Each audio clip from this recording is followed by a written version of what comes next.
As a pastor, I've seen more pastors fall out of ministry, more marriages tank, and more legacies impacted by one sin when it comes to men.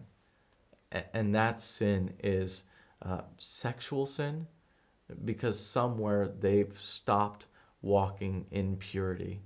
One of the most profound biblical examples of this is David, who one night takes a walk on his roof. He looks down, he sees a beautiful woman.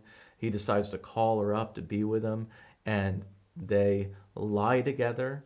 It leads to deception, adultery, murder. That one sin David commits leads to the rape and murder of 4 of his own children. It leads to the dividing of the nation of Israel, never to be put back together again. And I'm sure if David had a time machine at the end of his life and said, you could go back and fix one mistake, I think we all know where he's going.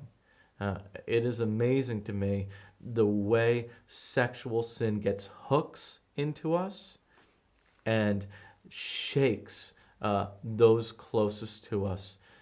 There's been moments where I've seen daughters find their father's internet history.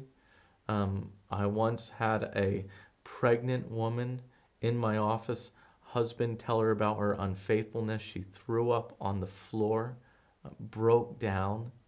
He ended up serving time in jail because it was a minor.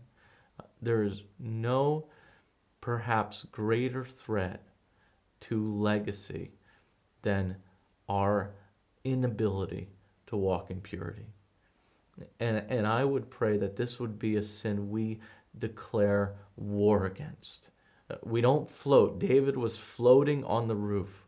We have to daily try to wrestle this sin to death. And immediately when we blow it, because we may blow it, and sometimes we will blow it, we bring that into the light, we confess it, we get brothers around us to help us walk. But that thing in the dark gets moldy and destructive. And so I pray, the gospel's already brought us into the light. I pray we'd have the humility to walk in the light. And I hope that you are willing to wrestle that one down and bring it out. I'm Ryan Baitzel, and this is a Legacy Minute.